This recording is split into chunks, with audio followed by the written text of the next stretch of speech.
Türkmen ilini, Türkmen halkına ýalkyn salam. Bugünkü gurragdaşlarymyza hormatly we dany ýaşulymyzy çağırdyk. И вот это Чемен. Человек, который приносит жертву ради достижения каких-то определенных целей своих хозяев. Это Чемен. Ыряева.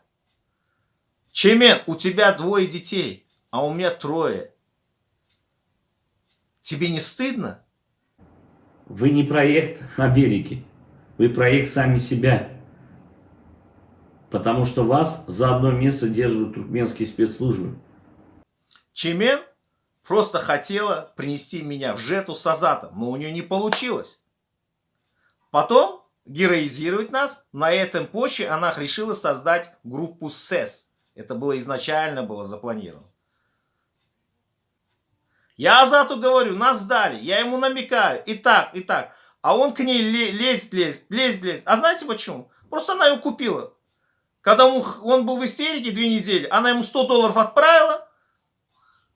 Это меня с Азатом принесли в жертву тогда.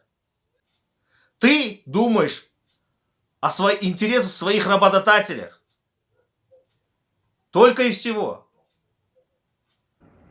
Да-да-да, Семен Семенович тоже красивое имя, но вы недостойны иметь имя туркменское Чемен. Мне надоели эти амбиции маленького Наполеона в юбке.